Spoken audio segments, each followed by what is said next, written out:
My favorite kind of marketers are the ones with wild backgrounds. Former theater nerds, former Disney characters, former Wall Street brokers, and everything in between. My guest this week is a former high school teacher turned agency founder, Brendan Hufford of Growth Sprints. Brendan has learned some of the most important lessons about building connections from the nucleus of high school culture, the cafeteria lunch table. His approach to supporting his clients is a lot like his approach to molding young minds. First unify, then simplify.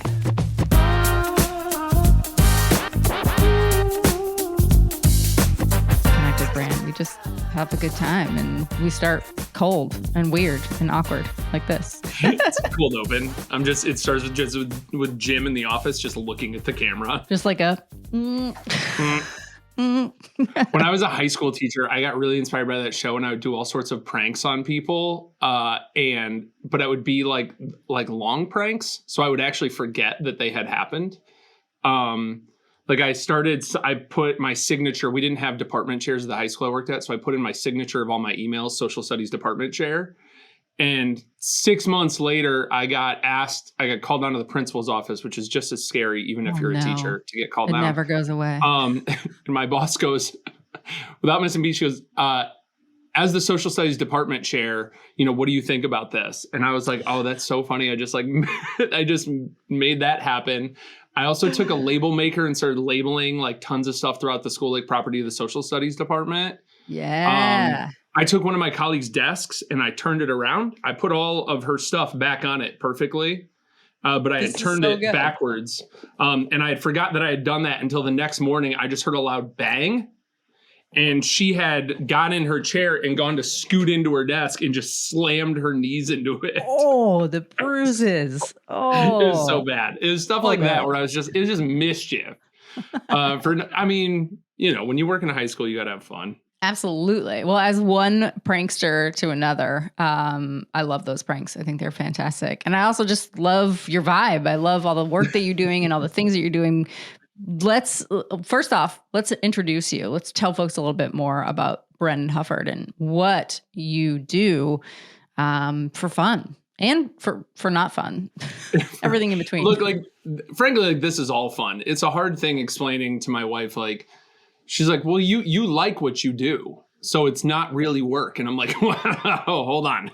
It doesn't mean it's not hard or stressful. But I am blessed that there is a Venn diagram overlap between I do really like these things. I really like marketing.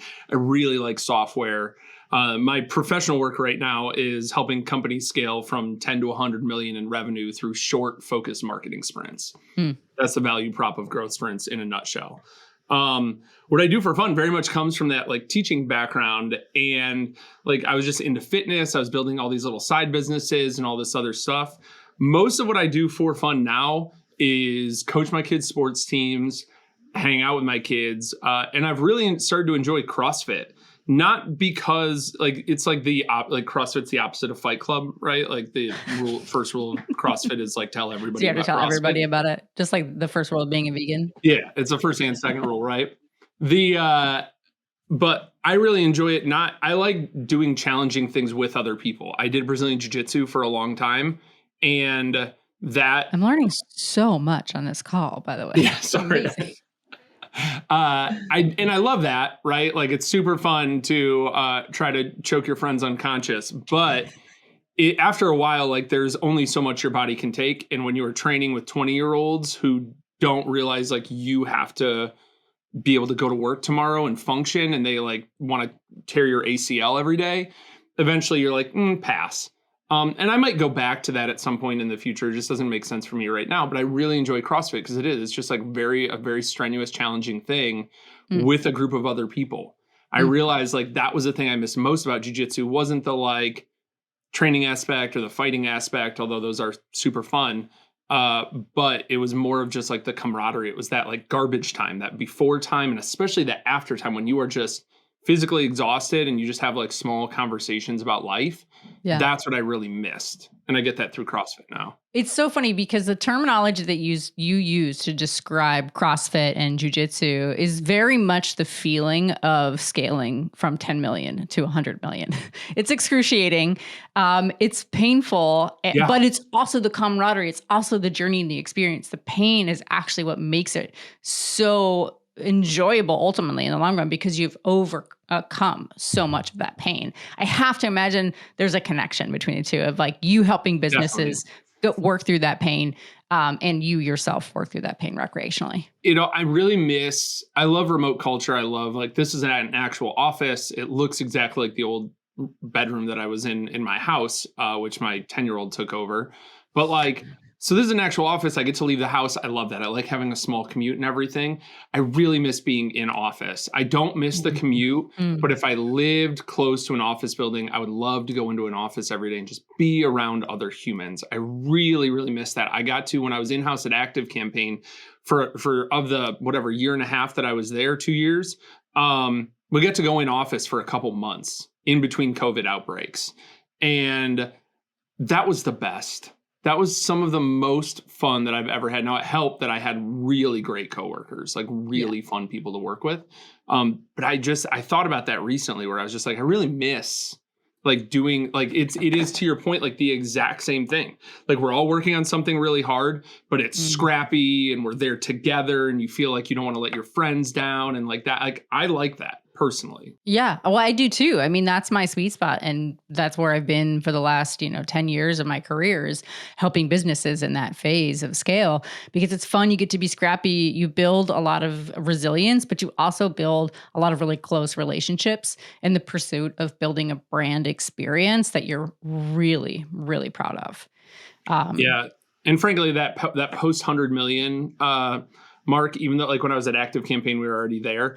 Yeah. That's not for me, maybe. That's not my favorite. I've worked with a lot of clients in that phase. And like, if legal needs to review the blog posts, I'm out. Like that's too much. I'm in the same boat. Bureaucracy, no thanks. I think that's the pranksters in us. Too much red tape and we're out. Yep. Oh, 100%.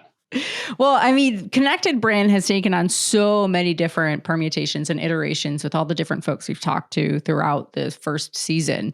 I'm curious, just from your perspective, having built some great brands and now getting to work alongside incredible brands, how do you define brand? So I've held this definition. I don't know who first said it, but I've held it for a long time that your brand, whether it's a corporate brand or a personal brand or whatever, brand is what people say about you when you're not in the room. And I think about that a lot. And, I just like, I saw a picture of like a bunch of my friends recently had gotten together, not like without me. They were just all at a conference together. And they shared a picture with a group of us. And I was like, oh, and I literally had this, and let's talk about like invasive thoughts. My brain immediately was like, oh, I wonder if they talk shit about you when they were there. And I was like, did you give them a reason to do you know what I mean? Like that sort of thing where it's like, I really don't give a shit most of the time, but like, there is part of me that's like, oh, there was a pause moment of like, oh, are you being thoughtful about like your interactions with people, or are you like moving way too fast, saying yes to too many things, letting people down like that? I'm a chronic overpromiser and underdeliverer because I say yes to fucking everything. Wow, we are the same person in different fonts. Because like check prankster saying too much, helping companies from that 1 to that 10 to 100 million scale. Like whoa. But your friends, I'm sure they love you. Well, I mean, but if I deserve it, it's like, oh yeah, there's that. Because I don't always see that. Back to the teaching thing. Like, I don't always see like you don't see. Yes, I see it on like calls, right? Like what the package looks like, but you don't see the label from inside the jar very often.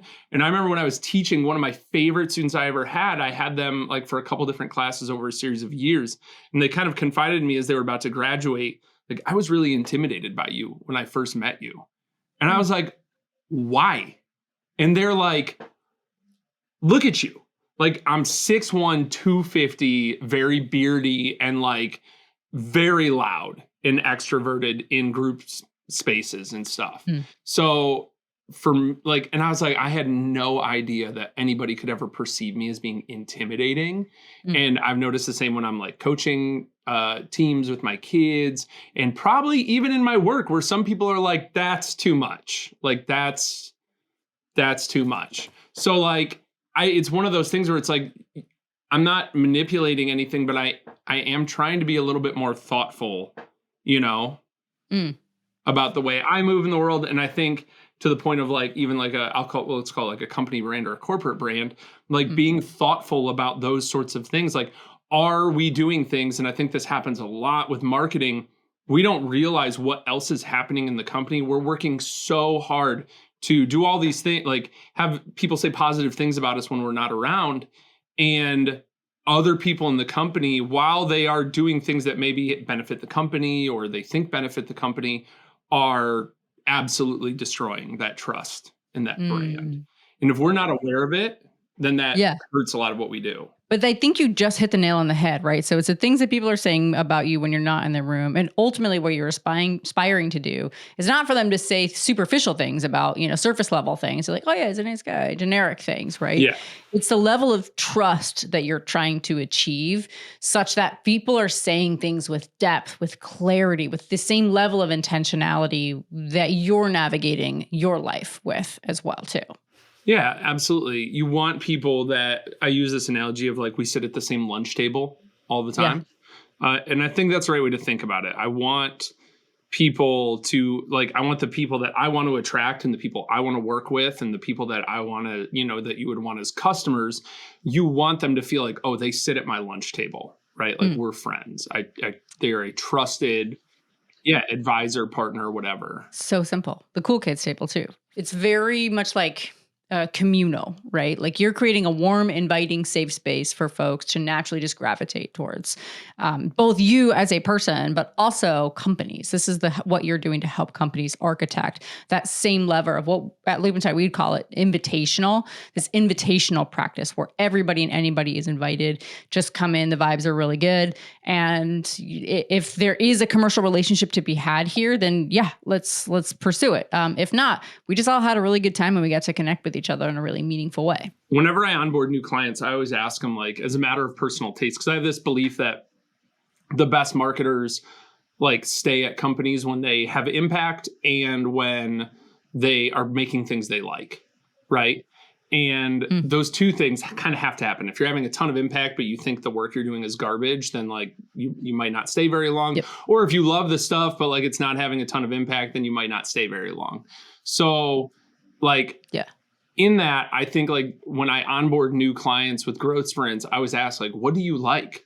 I want to make things that work for the company, but I also want to balance this with I'm not affronting your personal taste when I make a content recommendation or something. I want to take that into account. I've learned over time that matters quite a bit. And I'm always amazed. Yeah. Sometimes people are like, oh, I love this and I love that. And I'm like, cool, we have the same taste. And there are other times where people are like, oh, I love Neil Patel. And I'm like, cool. That's not me, but good to know. There are people, they just have a different taste and I'm okay with that. Or they're like, oh, I love Morning Brew and that newsletter. And I'm like, that's cool. I hate it. I've tried to subscribe to that newsletter 5 times because people keep telling me I should. And I'm like, this is always awful. This is not for me. It's just, and it's not that I'm better or I have the right opinion. It's just, they have a different taste. And I think that's what you want is to be somebody's, my friend Jay Akunzo talks about it all the time. Don't market more, matter more. Be somebody's favorite. Right. Yeah. I mean, the classic marketer's dilemma is trying to be everything to everyone. And the fact that Morning Brew doesn't actually wet your palate, pun intended, on the Morning Brew, but that is very much an important sign of the fact that they have actually done one step closer to finding the audience that they're going to do business most effectively with. And it's great. I think it's a great mindset to have. As you're working with companies, though, I'm curious to hear the mindset shift that you most often have to overcome as you're helping them harness the power of their brand so that And I think that's the big difference between the 10 million and the 100 million. But what are some of the mindset shifts that you need to start helping to re-engineer or re-architect in the clients that you work with? So I think part of it, especially I work almost exclusively with software companies. And I branch out of that sometimes if there's like a really interesting person that wants to work with me or company, or I just think like I can help a lot. Like I've worked with a couple local businesses in the last year, and I'm like, that's super rewarding. I love that stuff. Yeah.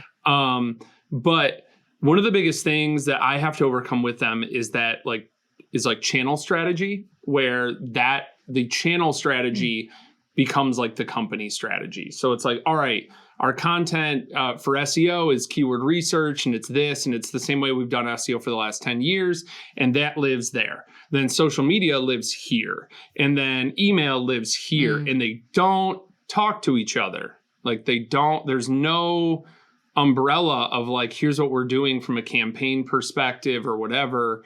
And that sort of like siloing or like dissociated marketing has become really, really challenging to overcome. Especially when they come to work with me and I'm like, hey, maybe they came for something. They saw like I've grown a big LinkedIn audience or a big newsletter or have a community, or I'm really good at SEO, like whatever the entry point was. Almost always I'm like, look, like my clients get run of platform of my brain. Like I'm going to try to help you with everything I can, because I know if I help you with this piece, but I ignore this other thing that I could really help you with, like we're not going to get the most out of it that we could. So, and they're like, oh, that like there is a mindset shift that has to happen. Now, sometimes that happens before I work with them. One of the hardest things to break them out of, honestly, is what I call checkbox marketing, where it's not a channel specific thing, but they're just on this endless treadmill of like one blog a week, one podcast every other week, one webinar a week, like it's like X output per time, like, and that's how all the marketing programs are, and they've never questioned it. Like when I ask, why do you do that? I'll give you an example. When I ask Amanda Natividad, she's the VP of marketing at Spark Toro, I said, like, why do you do the things you do? She had very specific reasons, like why they run and they do on surface level what would appear to be checkbox marketing, right? Monthly office hours, every other week newsletter, that sort of thing. Very thoughtful answers about time and energy and leverage and all of this sort of thing. And I was like, oh, neat. Like they don't do a podcast. And I think they could, like, if you asked me to have a marketing podcast with Amanda Natividad and Rand Fishkin, like I'll listen to the first 10 episodes of that 100%. Like sign me up. But they don't do it because of those reasons. Like it is not worth them focusing on right now. And I think so many places, they're just running through that checkbox marketing.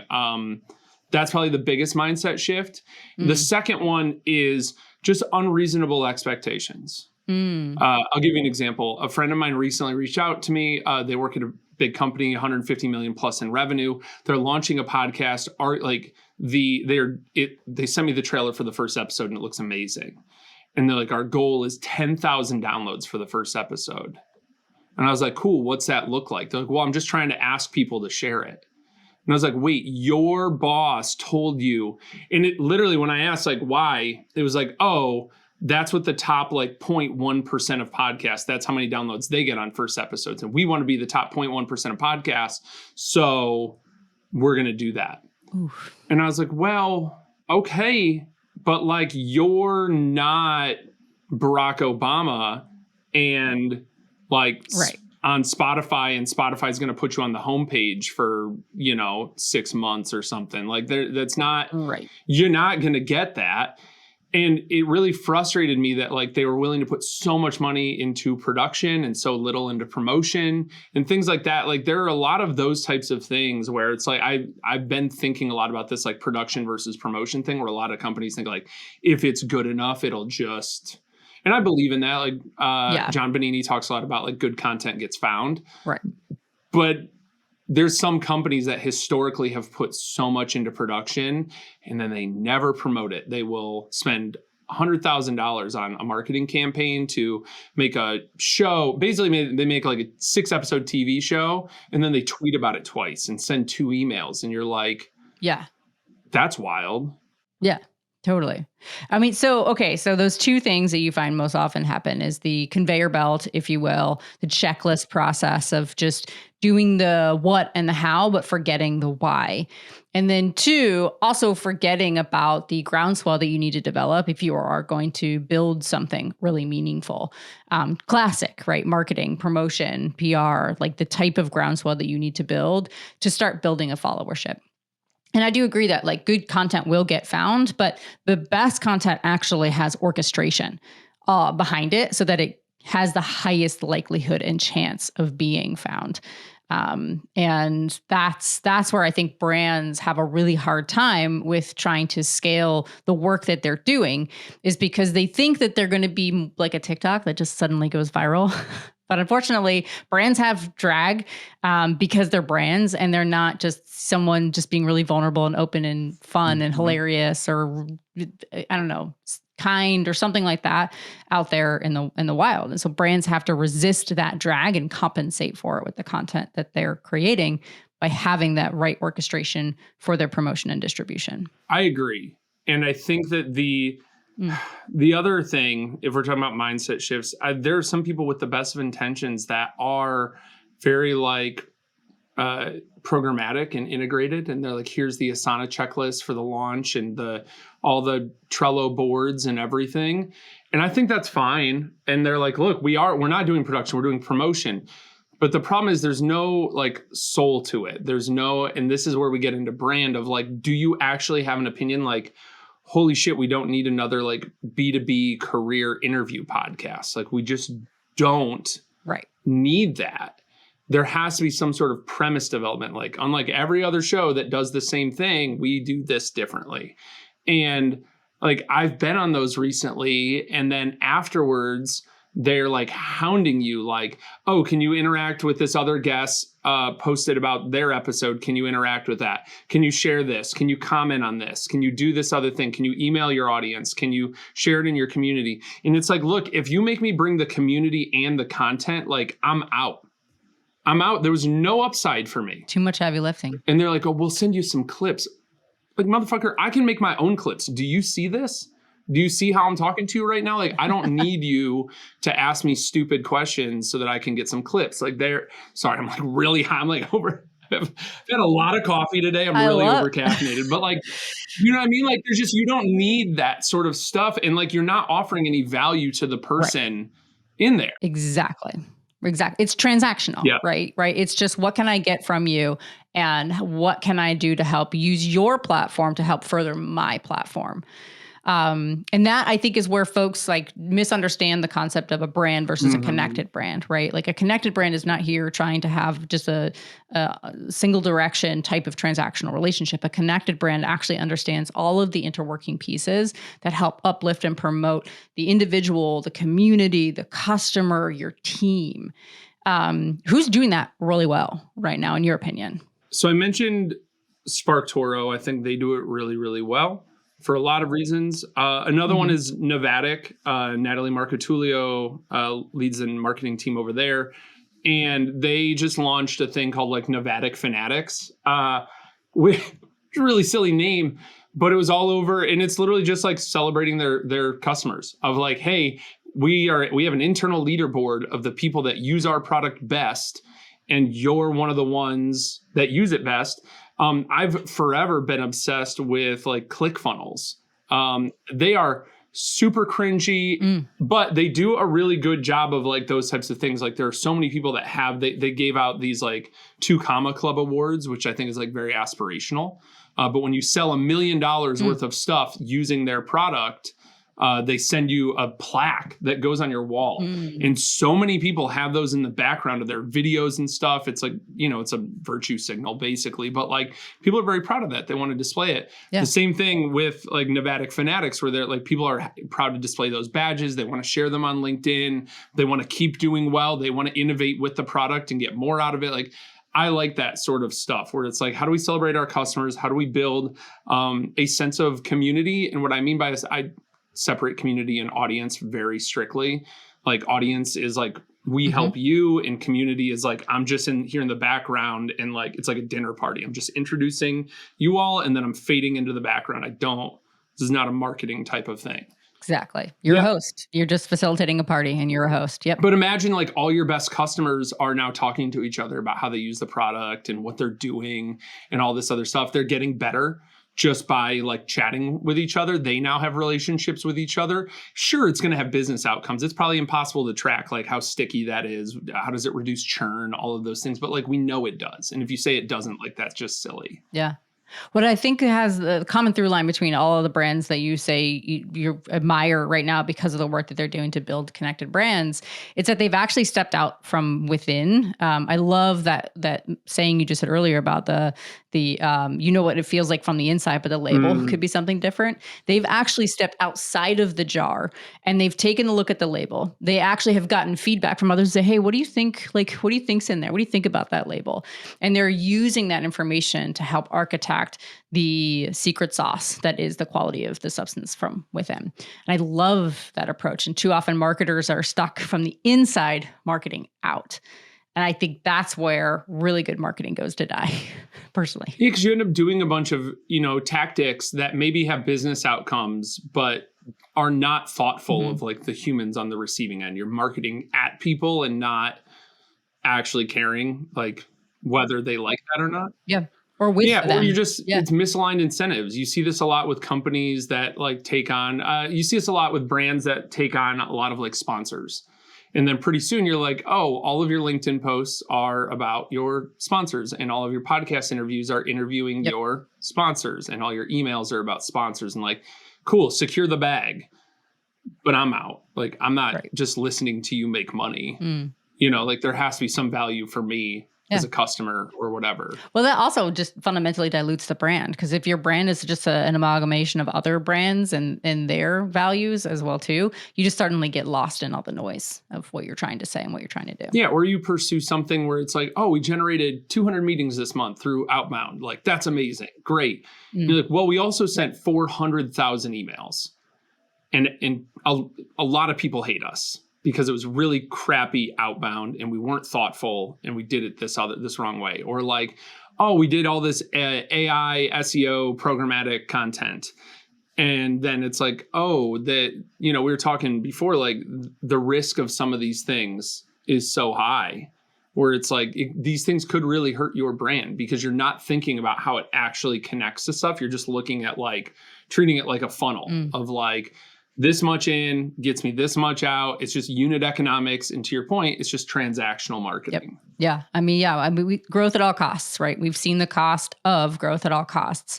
And now we need to be starting to play the long game with looking at the short-term orchestration of integrated, thoughtful, intentional campaigns such that we aren't eroding the long-term trust that we're trying to build with our brand so that we can meaningfully connect and continue to build and scale and grow healthy relationships. I recently, because like vulnerability time, like I didn't have an awesome second half of last year. And immediately I was like, all right, well, all the stuff that I was like, all the software that I was buying and everything I was paying for that I was just kind of YOLOing, I was like, well, we got to look at this. So I wrote down everything that I was paying for. And I went through and canceled a ton of different softwares. Interesting. And let me tell you, the experience, the stark contrast between different brands and the ability to cancel is I don't even have a good analogy because it is so vast between different companies. Like, we're recording this using Riverside. Cancellation for them was great. In fact, at the end, they're like, hey, just a heads up. If you don't want to use this again, no problem. You can we'll keep all of your recordings. Like if you can download them all right now, or we'll keep them for you for this like super tiny like amount per month that you can pay if you want. No big deal. It was delightful. I was like, oh, thank you. Versus like other brands that were a catastrophic nightmare to cancel, where we're talking like 70 plus clicks to go through an offboarding flow. And then I'm getting hounded by SDRs trying to cross-sell me and upsell me. And then like, it was madness with some companies. And this is even like, I can cancel it myself. This isn't even contracts. I can't imagine how stressful it is trying to cancel some of the more predatory software brands out there. Like I have really good friends. I think that whatever, we'll use an example because they've gotten a lot of heat in the past, but like, I think like there are some really talented, amazing marketers that work at Zoom Info, and they do really good marketing, and they're really thoughtful from an editorial process. And I really think some of the stuff they do is cool. And then at the same time, they have every 3 months, I feel like somebody posts on LinkedIn some insane predatory thing that they have in their contract renewal process. And it's like, I get that those things are good for companies and they're good for, what stock prices and shareholder value. But like, holy cow, like, do you know how many deals are not, like, people are not even going to enter the pipeline because they're like, oh, I would never want to deal with that. Like, your marketing can't beat that. And that's never going to show up. They're going to be like, wow, conversions are down. And like, well, 3 months ago, there was that like viral thing on LinkedIn that got 400,000 impressions where somebody called us out. And like, they're not thinking, again, to your point, like, it is a truly disconnected brand. The sales brand and the contract legal brand and the marketing brand are all totally different things. Yeah. It's so I got to get somebody from Zoom Info on the show because Zoom Info has come up in now this is the third episode that they've been mentioned. The first episode they were mentioned because somebody loves their brand, but they were trying to consolidate their billing so that all the contracts that they managed for their respective teams were consolidated under one contract, and it was impossible to do that. And then in the People Over Everything episode with Nick Bennett and Mark Killens, they are helping Zoom Info build a community, and it's going really well. And now here you are saying the same thing, that like your end to end, the totality of your experience, from your employee experience to your marketing experience, your selling experience, your offboarding experience, everything matters. And a connected brand experience prioritizes all of those parts, and then the sum of those parts equally. Definitely. And I think even stuff like that, where I started my own marketing community because I joined all the other ones, and they were all terrible. Oh yeah, wait. Let's tell people about your marketing community. So when I was in-house at Active Campaign, I love communities, and I was like, let me try and join all the communities that existed on Slack, because that's where I already am. There's such a benefit to building a community where people already are. As much as people like don't build Facebook groups, I'm like, look, we're all still on Facebook. Like, a lot of us are. Like, you can still do that. It's really good. Or put it in Slack. Like, know where your audience already is. Don't make them come over to like a Circle community or some other weird. I've had so many people be like, oh, join my Discord. And I'm like, I'm not installing another thing. Like, I'm not. So, but that's like a piece of it. But when I was in-house at Active Campaign, I didn't see a community that existed that cared as much about career as it did about marketing. So, because we are all very, very good at our jobs. Right. Like, so let's just suspend the disbelief and pretend that's the case. But like, we're all really good at marketing, but a lot of us are not good at navigating that career nuance of like, how do I take the stuff I did and put it in a deck? And you end up like, we don't realize like visualizing the value of our work really matters, and executive presence matters. And like, my most replied to email that I've ever sent was an email about executive presence, where people were like, oh, wait, how do I get that? Like, I need that. How do I do? Like, it's one of those things. So that didn't exist. So I was like, all right, cool. Let me make what I want to exist. So I started a community called All In. It's short for all in-house, but also going all in on your career. And I've loved building that. I don't promote it a lot because I think communities get worse when they get too big. So we have like 1,000 people in there, but I intentionally don't talk about it a lot. Friends that are professional community, like, that's what they do. That's their role, right? They're community people. They're like, no, you could totally have 10,000 people in here and it would still be amazing. And I'm like, I don't know. Maybe not. I'm in a lot of communities that have 10,000 or above. And unfortunately, I am an absentee lurker. I can't handle it. Yeah, it's just, or you just end up with a lot of takers, right? They're dumping the same question in 7 communities and they're not helping anybody else out. And like, I monitor that pretty voraciously. Like, I send out DMs every day of like, you're being like this, you can't ask people 3 questions in a row. I haven't seen, when I search your name in Slack, I don't see you answering anybody else's questions. So like, and I'll just delete their stuff. I'll be like, I took your thing down. Like, sorry. And I make it like really uncomfortable and harsh because I want to protect that piece. So yeah, All In is wonderful, but it is not marketing for me. I am relentlessly obsessed with how do I make this better for the people in here and better? I just hear so much of like, oh, free communities suck. Like join these paid communities like Pavilion or some like also another abysmal cancellation experience. But like, why would I do that when there's a free one that's better than the paid ones? Right. I'm stuck on the monetization of communities right now. I mean, it's a really big trend that we're seeing. I refuse to pay to join a community of folks. I don't necessarily think it's the right precedent to set to charge people to be able to get the free knowledge that I know other communities are working really hard to protect and preserve and allow free flowing idea exchange. So I'm personally anti-payment for community. I just think it changes the tone, the tenor, the reason why people are there.